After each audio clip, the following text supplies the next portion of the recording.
Un matón lastima a una anciana ciega al chocar con ella en la calle, pero justo su hijo campeón de artes marciales llega y le dio una lección que nunca olvidará. La ciudad bullía con la energía frenética de un martes por la mañana. El sol apenas asomaba entre los edificios, proyectando largas sombras sobre las aceras atestadas de gente que se apresuraba hacia sus destinos. Entre la multitud, una figura se movía con lentitud y cautela, contrastando con el ritmo acelerado de los demás transeúntes. María González, una mujer de 78 años, avanzaba con pasos cortos pero decididos, su mano derecha firmemente aferrada a un bastón blanco que se deslizaba de lado a lado frente a ella. Su rostro, surcado por las arrugas que solo el tiempo y una vida llena de experiencias pueden dibujar, mostraba una expresión de serena concentración. Los ojos, aunque incapaces de ver el mundo que la rodeaba, parecían brillar con una luz interior, reflejo de una mente aguda y un espíritu inquebrantable. Vestida con un abrigo azul marino que había conocido días mejores y un pañuelo floreado atado al cuello, María se dirigía a su destino habitual, el parque cercano donde solía sentarse a observar la vida pasar, disfrutando del calor del sol en su rostro y el murmullo de las conversaciones a su alrededor. A pesar de la ceguera que la había acompañado durante los últimos 15 años, María se negaba a quedarse encerrada en casa. «La vida está ahí fuera», solía decir a su hijo, «y no pienso perdérmela solo porque mis ojos hayan decidido jubilarse antes que yo». Mientras avanzaba por la acera, sus oídos aguzados captaban cada sonido. El taconeo apresurado de los oficinistas, el tintineo de las llaves en los bolsillos, el rugido de los motores y el ocasional ladrido de algún perro. Estos sonidos formaban un mapa auditivo que María había aprendido a interpretar con maestría. Sin embargo, en esta mañana aparentemente normal, el destino tenía preparado un giro inesperado y cruel para María.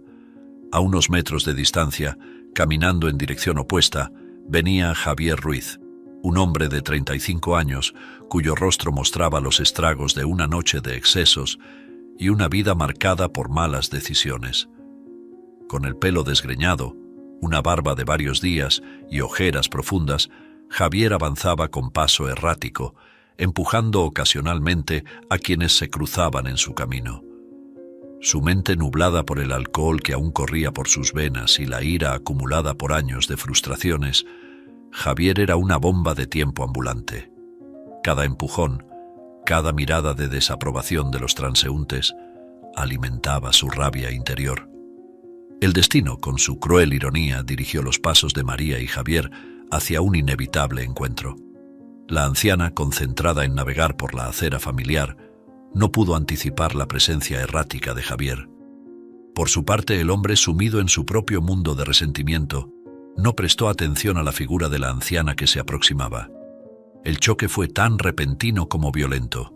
María, con su bastón explorando el camino frente a ella, rozó accidentalmente la pierna de Javier. Para cualquier persona razonable, habría sido un incidente sin importancia, algo para disculparse mutuamente y seguir adelante. Pero Javier no estaba en un estado razonable. El leve toque del bastón fue como una chispa en un barril de pólvora.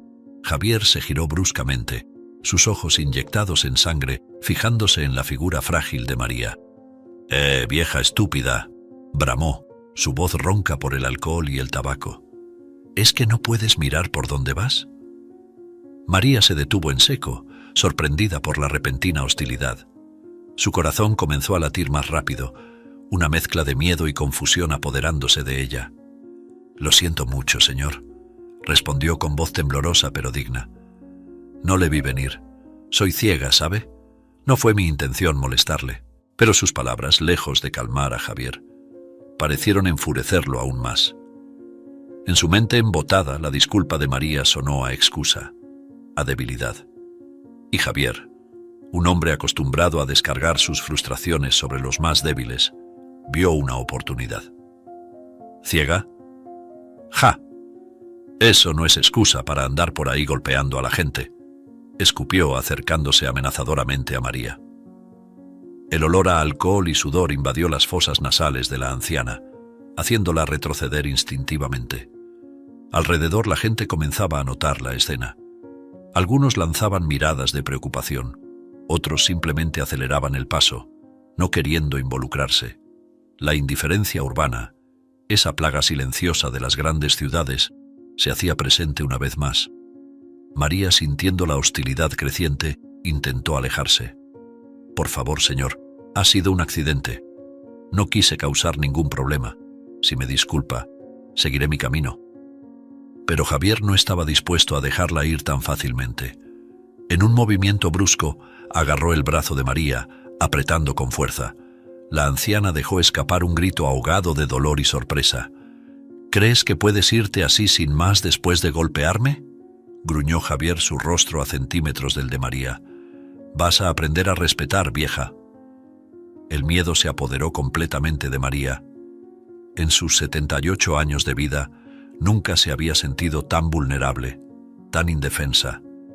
Su mente, normalmente ágil y serena, se llenó de pánico. ¿Cómo había pasado de un tranquilo paseo matutino a esta situación de pesadilla? «Por favor», suplicó, las lágrimas comenzando a formarse en sus ojos ciegos. «No me haga daño. Solo soy una anciana ciega. Por favor, déjeme ir». Pero sus súplicas cayeron en oídos sordos. Javier, consumido por una ira irracional, empujó a María con fuerza. La anciana, desequilibrada y sin la ayuda de su bastón, cayó hacia atrás. El tiempo pareció ralentizarse en ese momento. María sintió cómo perdía el equilibrio, cómo su cuerpo frágil se inclinaba hacia atrás sin que pudiera hacer nada para evitarlo.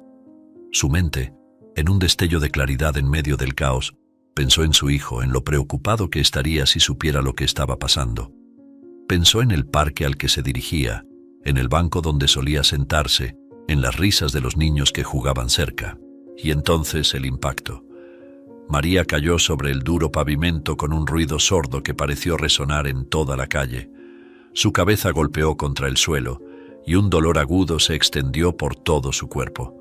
El bastón, su fiel compañero durante tantos años, se le escapó de las manos y rodó por la acera alejándose de su alcance. Un grito colectivo de horror se elevó entre los transeúntes. La burbuja de indiferencia se rompió y de repente la gente comenzó a reaccionar. Algunos se acercaron a María, otros sacaron sus teléfonos para llamar a emergencias. Pero Javier, al ver las consecuencias de sus acciones, sintió cómo el alcohol se evaporaba de su sistema, reemplazado por un frío pánico. Yo no quería», balbuceó, retrocediendo con los ojos abiertos de par en par. La realidad de lo que acababa de hacer comenzaba a asentarse en su mente embotada. María yacía en el suelo, aturdida y desorientada. El mundo, ya oscuro para ella, parecía girar. Sentía un líquido cálido deslizándose por su sien, sangre de una herida en la cabeza. El dolor era intenso, pero más allá del dolor físico, una profunda sensación de desamparo se apoderó de ella. «Ayuda», susurró débilmente, su voz apenas audible en medio del creciente alboroto. «Por favor, alguien ayúdeme». Una joven se arrodilló junto a María, tomando su mano con gentileza. «Tranquila, señora, la ambulancia está en camino. No se mueva, ¿de acuerdo?». Mientras tanto, la multitud que se había formado alrededor de la escena comenzó a volverse contra Javier. Voces airadas se alzaron, condenando sus acciones. «¡Monstruo!», gritó alguien. «¿Cómo te atreves a atacar a una anciana indefensa?». «¡Alguien llame a la policía!», exclamó otro. Javier, sintiendo cómo la situación se le iba de las manos, hizo lo único que su mente aterrorizada pudo concebir. Corrió. Empujando a la gente a su paso, se abrió camino entre la multitud y desapareció por una calle lateral, perseguido por los gritos y maldiciones de los testigos indignados. De vuelta en la escena del incidente, María luchaba por mantener la calma.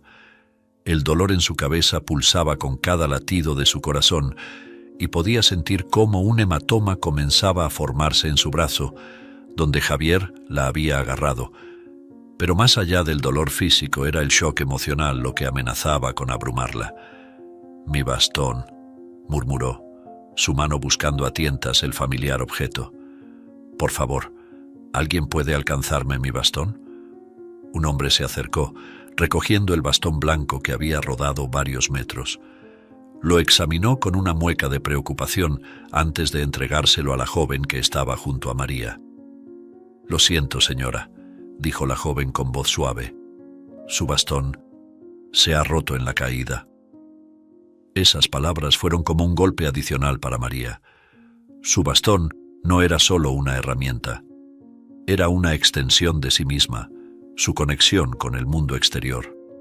La idea de haberlo perdido, sumada a la experiencia traumática que acababa de vivir, fue demasiado. Las lágrimas que había estado conteniendo comenzaron a fluir libremente. En la distancia se escuchó el sonido de sirenas acercándose. La ambulancia estaba en camino, pero para María, esos minutos de espera se sintieron como una eternidad. Yaciendo en el frío pavimento, rodeada de extraños bien intencionados pero incapaces de comprender realmente su situación, María se sintió más sola que nunca. Sus pensamientos volaron hacia su hijo, deseando que estuviera allí. Él siempre había sido su roca, su protector. ¿Qué diría cuando se enterara de lo sucedido? ¿Insistiría en que dejara de salir sola? La idea de perder la independencia que tanto valoraba era casi tan dolorosa como sus heridas físicas. Mientras la ambulancia se abría paso entre el tráfico de la mañana, la noticia del incidente comenzaba a esparcirse. Testigos compartían videos y fotos en redes sociales, la indignación creciendo con cada compartido y comentario. La historia de una anciana ciega agredida en plena calle capturó la atención de la ciudad, despertando una mezcla de horror, compasión y rabia. En algún lugar de la ciudad, Javier seguía corriendo, su mente un torbellino de pánico y remordimiento. Cada paso lo alejaba de la escena del crimen, pero no podía escapar de la realidad de lo que había hecho. En un solo momento de ira descontrolada, había cambiado el curso de 2 vidas para siempre. Mientras tanto, en el lugar del incidente, los paramédicos finalmente llegaron. Con movimientos rápidos pero gentiles, comenzaron a atender a María, evaluando sus heridas y preparándola para el traslado al hospital. La anciana, aún aturdida y asustada, se aferró a la mano de la joven que había permanecido a su lado. «Gracias», susurró María, «gracias por no dejarme sola». La joven, con lágrimas en los ojos, apretó suavemente la mano de María. «No tiene que agradecer nada. Lamento mucho que esto le haya pasado, pero ahora está en buenas manos, se pondrá bien». Mientras los paramédicos levantaban con cuidado a María para colocarla en la camilla, la anciana hizo un último intento por recuperar algo de control sobre la situación. «Mi hijo», dijo con voz temblorosa. «Por favor, alguien tiene que avisar a mi hijo». Uno de los policías que había llegado a la escena se acercó. «No se preocupe, señora, nos encargaremos de contactar a su hijo. ¿Puede darnos su nombre y número de teléfono?» Con voz entrecortada, María proporcionó los datos de su hijo. Mientras la subían a la ambulancia, una mezcla de emociones la invadía. Miedo por lo sucedido, ansiedad por lo que vendría, pero también un profundo agradecimiento hacia los extraños que habían acudido en su ayuda. La puerta de la ambulancia se cerró y el vehículo se puso en marcha, su sirena abriéndose paso entre el tráfico de la mañana. En la acera, la multitud comenzó a dispersarse lentamente, cada persona llevándose consigo la imagen de lo ocurrido, una cicatriz en la conciencia colectiva de la ciudad. La ambulancia se alejó, dejando tras de sí una estela de sirenas y preguntas sin responder. En la acera, donde momentos antes María había yacido herida y asustada, ahora solo quedaban unas gotas de sangre y el bastón blanco roto, testigos silenciosos de la tragedia que acababa de ocurrir. Los policías que habían llegado a la escena comenzaron a tomar declaraciones de los testigos. La gente se agolpaba, ansiosa por compartir lo que habían visto, sus voces mezclándose en un coro de indignación y shock. «Fue horrible», declaró una mujer de mediana edad, sus manos temblando mientras hablaba. «Ese hombre era como un animal. No tuvo ninguna compasión por esa pobre anciana». «Yo lo vi todo», añadió un joven estudiante, mostrando su teléfono a los oficiales. Incluso grabé parte del incidente. Espero que esto ayude a atrapar a ese cobarde.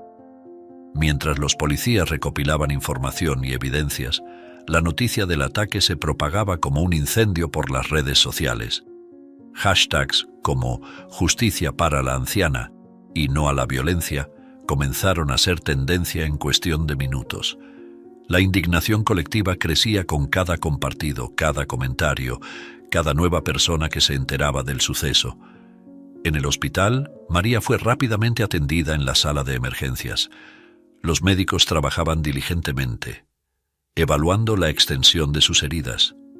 Además del corte en la cabeza, que requirió varios puntos de sutura, María sufrió contusiones en varias partes del cuerpo y una fractura en la muñeca izquierda.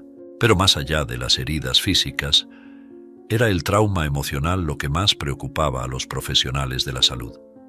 María, normalmente una mujer fuerte y resiliente, parecía haberse encerrado en sí misma. Respondía a las preguntas de los médicos con monosílabos, su mirada ciega fija en un punto indeterminado de la habitación. Fue en medio de este torbellino de actividad médica cuando Carlos, el hijo de María, irrumpió en la sala de emergencias. Su rostro, normalmente sereno, estaba contorsionado por la preocupación y la rabia. «¡Mamá!», exclamó al verla, corriendo hacia la camilla donde yacía María. «¡Oh, Dios mío, mamá! ¿Qué te han hecho?». Al escuchar la voz de su hijo, algo pareció romperse dentro de María. Las lágrimas que había estado conteniendo desde que llegó al hospital comenzaron a fluir libremente. «Carlos», sollozó, extendiendo sus brazos hacia él. «Mi niño, estás aquí». Carlos abrazó a su madre con cuidado, consciente de sus heridas pero incapaz de contener su propia emoción. «Estoy aquí, mamá. Estoy aquí y no voy a dejarte sola». Mientras madre e hijo se abrazaban, el médico a cargo se acercó para informar a Carlos sobre el estado de María. Le explicó la extensión de las lesiones físicas, el tratamiento que estaban siguiendo y la necesidad de mantenerla en observación durante al menos 24 horas. «Físicamente, su madre se recuperará», concluyó el doctor. «Pero me preocupa el impacto emocional de este incidente. Recomiendo encarecidamente que consideren apoyo psicológico una vez que sea dada de alta». Se deslizó hasta el suelo apoyando la espalda contra la pared fría y sucia del callejón. ¿Cómo había llegado a esto? ¿En qué momento su vida se había torcido tanto como para atacar a una anciana indefensa? Imágenes de su infancia comenzaron a inundar su mente. Recordó a su padre, siempre borracho, siempre enojado, descargando sus frustraciones sobre él y su madre. Recordó las promesas que se hizo a sí mismo de nunca ser como él, de ser mejor, de romper el ciclo de violencia. Y sin embargo aquí estaba convertido en el monstruo que juró nunca ser. Las lágrimas comenzaron a correr por su rostro, mezclándose con el sudor y la suciedad. Sacó su teléfono del bolsillo, sus manos temblando mientras buscaba las noticias locales. No tardó en encontrar lo que temía. Su rostro, capturado por las cámaras de seguridad y los teléfonos de los testigos, estaba en todos los noticieros. «Se busca por agresión a anciana ciega», decían los titulares. Javier sabía que no tenía escapatoria. Tarde o temprano lo encontrarían.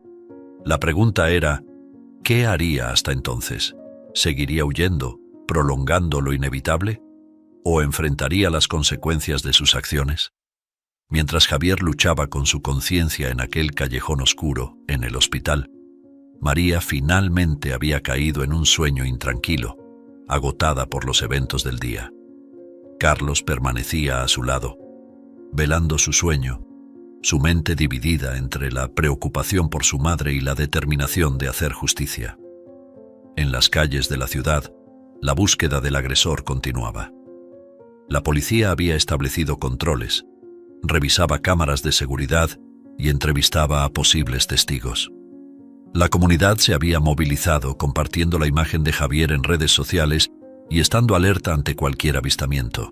A medida que el día avanzaba, la historia de María se convertía en un punto de reflexión para la sociedad. En programas de radio y televisión, en artículos de periódicos y en conversaciones en cafés y oficinas, la gente discutía sobre la violencia, la indiferencia urbana y la necesidad de proteger a los más vulnerables. Algunos argumentaban que el incidente era un síntoma de una sociedad enferma, donde el individualismo y la falta de empatía habían erosionado el tejido social. Otros lo veían como una llamada de atención, un recordatorio de la importancia de cuidar unos de otros y de no permanecer en silencio ante la injusticia. En medio de todo este tumulto, María dormía, ajena al impacto que su historia estaba teniendo en la ciudad. Su rostro, aunque marcado por el dolor y el cansancio, mostraba una serenidad que contrastaba con la tormenta que se desataba fuera de las paredes del hospital. Carlos, sentado junto a la cama de su madre, reflexionaba sobre las palabras que ella había pronunciado antes de quedarse dormida. La compasión de María, su capacidad de ver más allá del acto de violencia y considerar las circunstancias que podrían haber llevado a su agresor a actuar de esa manera, lo asombraban y desafiaban. ¿Podría él encontrar en su corazón la misma compasión? ¿Podría ver más allá de su ira y considerar que el hombre que había lastimado a su madre era también un ser humano, posiblemente luchando con sus propios demonios? Mientras la noche caía sobre la ciudad, estas preguntas resonaban no solo en la mente de Carlos, sino en las de muchos ciudadanos. La historia de María y su agresor se había convertido en un espejo en el que la sociedad se miraba a sí misma, cuestionando sus valores, sus acciones y su capacidad de perdón y redención. En algún lugar de la ciudad, Javier seguía escondido, atormentado por la culpa y el miedo. En el hospital María dormía, su cuerpo herido pero su espíritu inquebrantable, y en medio de todo esto, una ciudad entera contenía la respiración, esperando ver cómo se desarrollaría el siguiente capítulo de esta historia que había tocado tantos corazones y despertado tantas conciencias. La noche avanzaba, y con ella la certeza de que cuando amaneciera, nada sería igual. Para María, para Javier, para Carlos y para toda la ciudad, este incidente marcaría un antes y un después. Solo el tiempo diría si de esta oscuridad podría surgir una luz de comprensión, perdón y cambio social. El sol se ponía sobre la ciudad, tiñendo el cielo de tonos anaranjados y rojizos como si la naturaleza misma reflejara la tensión que se vivía en las calles. Carlos González, hijo de María y campeón nacional de Jiu-Jitsu, salía del hospital con una mezcla de emociones bullendo en su interior: preocupación por su madre, ira hacia el agresor y una determinación férrea de hacer justicia. A sus 35 años, Carlos era la viva imagen de la disciplina y el autocontrol. Su cuerpo, moldeado por años de entrenamiento intenso, se movía con una gracia felina mientras caminaba por las calles de la ciudad. Pero hoy, esa calma exterior apenas contenía la tormenta que rugía en su interior. «Te encontraré», murmuró entre dientes, sus ojos escaneando cada rostro que pasaba, cada sombra en los callejones. La imagen del agresor, capturada por las cámaras de seguridad y compartida miles de veces en redes sociales, estaba grabada a fuego en su mente. Mientras tanto, en un bar de mala muerte en los suburbios de la ciudad, Javier ahogaba sus remordimientos en alcohol barato. Cada trago era un intento fútil de borrar la imagen de María cayendo al suelo, de silenciar los gritos de horror de los testigos que resonaban en su cabeza. «Otro», gruñó al camarero, empujando su vaso vacío sobre la barra pegajosa. El camarero, un hombre mayor con ojos cansados que parecían haberlo visto todo, miró a Javier con una mezcla de lástima y disgusto. «Creo que ya has tenido suficiente, amigo», dijo, su voz ronca por años de cigarrillos. Javier levantó la mirada, sus ojos inyectados en sangre, brillando con una mezcla de desesperación y desafío. «Yo te diré cuándo he tenido suficiente», escupió, sacando un puñado de billetes arrugados de su bolsillo y arrojándolos sobre la barra. El camarero suspiró sirviendo otro trago. Mientras lo hacía, sus ojos se posaron en el televisor montado en la esquina del bar.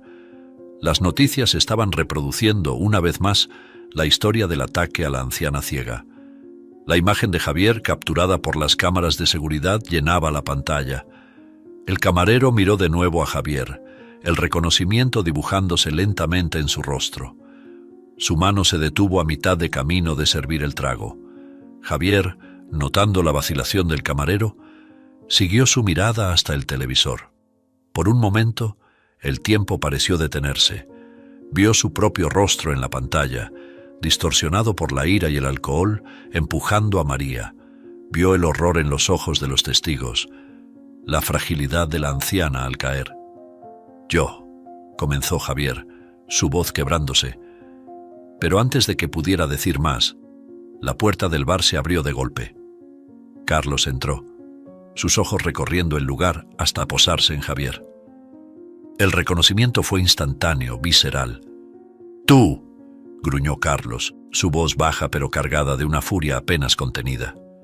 Javier se levantó de golpe, su taburete cayendo al suelo con un estrépito que pareció resonar en el repentino silencio del bar. Por un momento los dos hombres se miraron como depredadores, evaluándose mutuamente.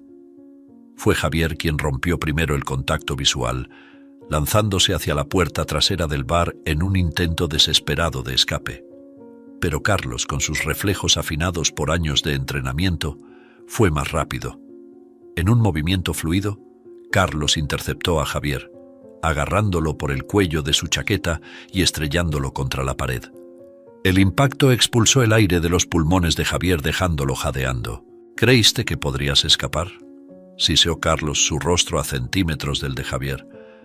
«¿Creíste que podrías lastimar a mi madre y salirte con la tuya?». Javier, con el pánico reflejado en sus ojos, intentó liberarse, pero Carlos lo mantuvo firmemente contra la pared. Los años de entrenamiento en artes marciales le daban una ventaja abrumadora. «Por favor», gimió Javier, el alcohol y el miedo nublando su mente.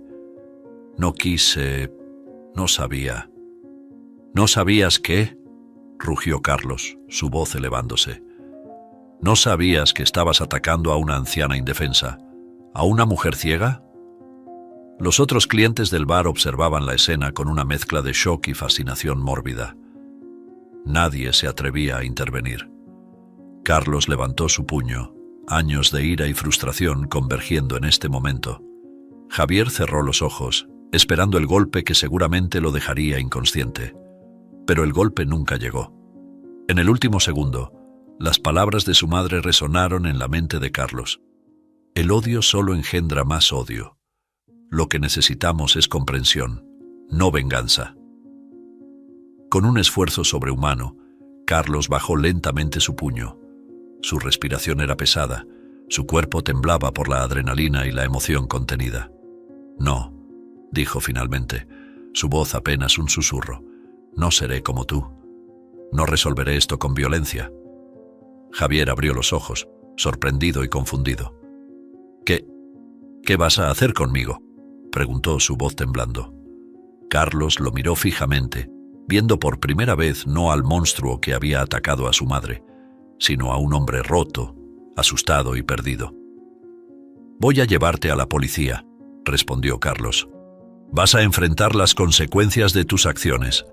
Pero más que eso, vas a escuchar. Vas a escuchar la historia de mi madre. Vas a entender el dolor que has causado y tal vez, solo tal vez, aprenderás algo de su fuerza y su compasión». Con estas palabras, Carlos sacó su teléfono y llamó a la policía. Mientras esperaban, mantuvo a Javier inmovilizado, pero ya no con ira, sino con una determinación tranquila. Los minutos que siguieron parecieron estirarse eternamente. El silencio en el bar era palpable, roto solo por los ocasionales sollozos ahogados de Javier y la respiración aún agitada de Carlos. Cuando finalmente llegó la policía, Carlos entregó a Javier sin resistencia. Mientras los oficiales leían sus derechos a Javier y lo esposaban, Carlos se dirigió a él una última vez.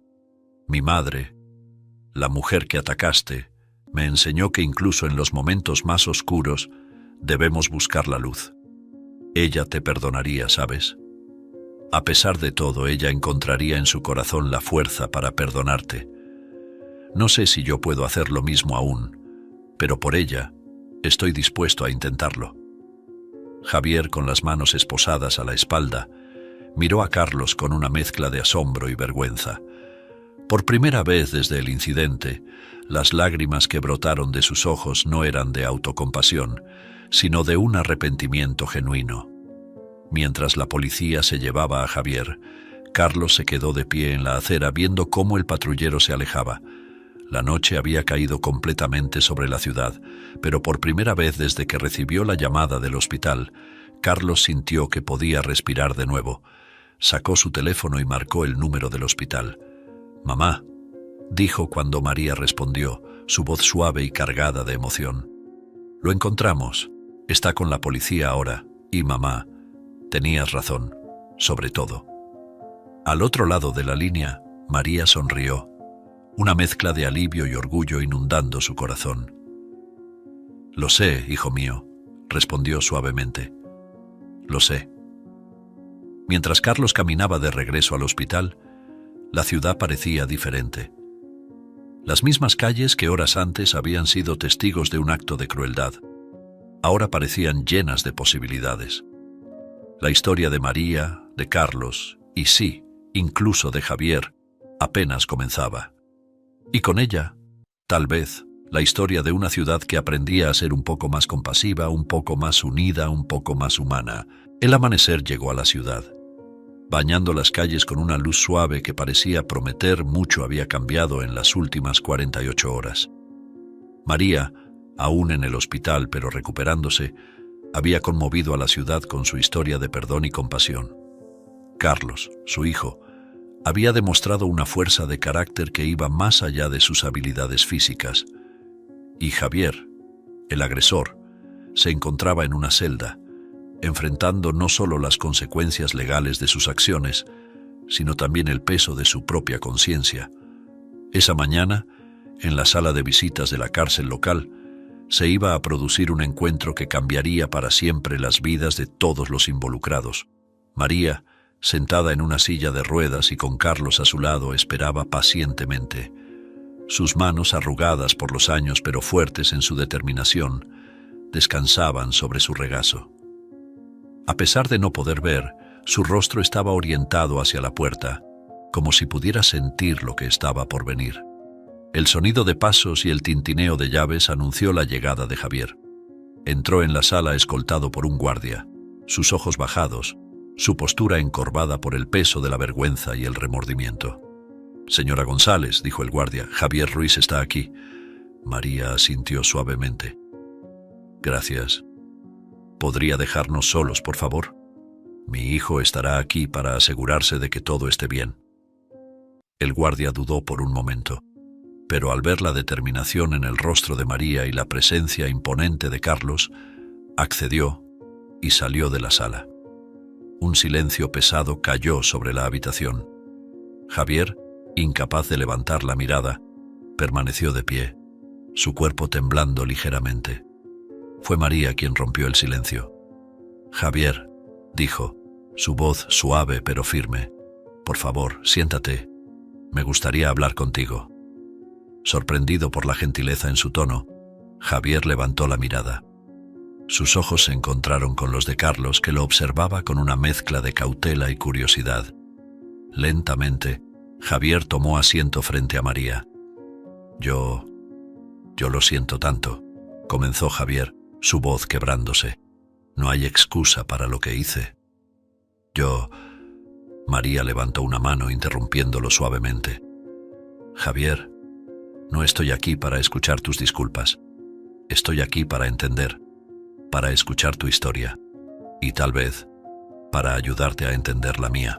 Javier parpadeó confundido. ¿Cómo podía esta mujer a quien había lastimado tan terriblemente querer escucharlo? «Cuéntame, Javier», continuó María, «¿qué te llevó a ese momento? ¿Qué dolor cargas que te hizo actuar de esa manera?» Y así, en esa pequeña sala de visitas, Javier comenzó a hablar. Habló de su infancia marcada por el abuso, de un padre alcohólico y violento. Habló de años de ira reprimida, de adicciones que intentaban silenciar el dolor. Habló de una vida que se había descarrilado mucho antes de aquel fatídico encuentro en la calle. María escuchaba, su rostro una máscara de compasión. Carlos, por su parte, sentía cómo su propia ira se desvanecía, reemplazada por una comprensión que nunca creyó posible. Cuando Javier terminó su relato, lágrimas corrían libremente por su rostro. «Pero nada de eso justifica lo que hice», concluyó, su voz apenas un susurro. «Lo siento tanto. Si pudiera volver atrás».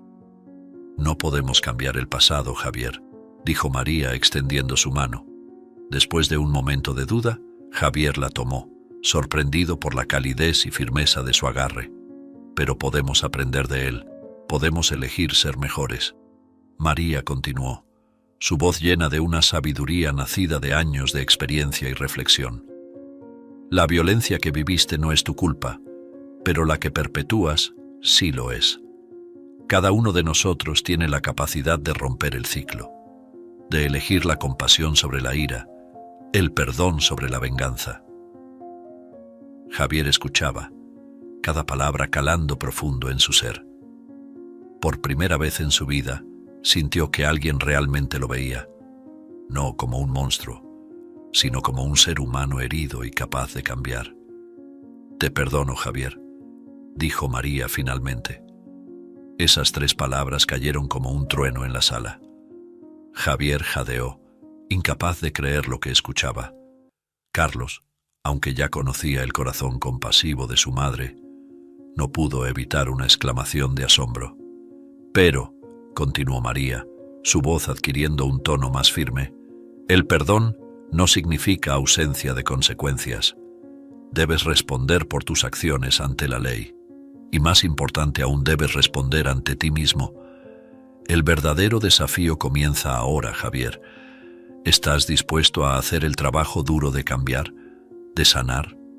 Javier, abrumado por la emoción, solo pudo asentir, apretando la mano de María como si fuera un salvavidas en medio de una tormenta. «No será fácil», intervino Carlos hablando por primera vez. «Pero si estás realmente comprometido, te ayudaremos. Hay programas de rehabilitación, terapia, opciones para que puedas reconstruir tu vida una vez que hayas cumplido tu sentencia». Javier miró a Carlos asombrado por la oferta de ayuda de alguien a quien había dado tantas razones para odiarlo. «Yo... Gracias. Haré lo que sea necesario. Lo juro». María sonrió, una expresión de paz iluminando su rostro. «Entonces, Javier, este es el comienzo de tu verdadera redención. Recuerda este momento. Recuerda que incluso en tu hora más oscura se te ofreció luz. Y cuando salgas de aquí, extiende esa misma compasión a otros». El encuentro terminó poco después. Mientras Javier era escoltado de vuelta a su celda, se sentía como si un peso enorme hubiera sido levantado de sus hombros. Por primera vez en años, sentía esperanza. Carlos empujó la silla de ruedas de su madre fuera de la prisión, ambos en silencio, procesando lo que acababa de ocurrir. «Mamá», dijo finalmente Carlos, su voz llena de admiración, «eres la persona más fuerte que conozco». María sonrió, alcanzando la mano de su hijo. «La verdadera fuerza, Carlos, está en la capacidad de perdonar, de ver más allá del dolor y encontrar nuestra humanidad compartida». Mientras se alejaban de la prisión, la historia de María, Carlos y Javier ya se estaba extendiendo por la ciudad. Los medios locales la recogieron, presentándola como un faro de esperanza en tiempos difíciles. En los días y semanas que siguieron, la historia inspiró a otros a buscar la reconciliación, a tender puentes donde antes había muros. Grupos comunitarios organizaron talleres sobre resolución de conflictos y manejo de la ira. Las escuelas incorporaron lecciones sobre empatía y perdón en sus planes de estudio. Javier, desde su celda, comenzó a escribir sus experiencias, determinado a usar su historia como una advertencia y una promesa de que el cambio era posible. María, una vez recuperada, se convirtió en una oradora solicitada, compartiendo su mensaje de compasión y perdón con audiencias de toda la ciudad. Y Carlos, inspirado por el ejemplo de su madre, comenzó a ofrecer clases gratuitas de artes marciales a jóvenes en riesgo, enseñándoles no solo a defenderse, sino también a encontrar paz y disciplina interior. La ciudad, que una vez había sido testigo de un acto de crueldad sin sentido, se estaba transformando lentamente. La historia de María, Carlos y Javier había plantado una semilla de cambio, recordando a todos que incluso en los momentos más oscuros siempre hay espacio para la compasión, el perdón y la redención. Mientras el sol se ponía sobre la ciudad esa noche, parecía brillar con una luz diferente, una luz de esperanza, de posibilidades, de un futuro donde la comprensión triunfa sobre la ira y donde cada acto de bondad, por pequeño que sea, tiene el poder de cambiar el mundo.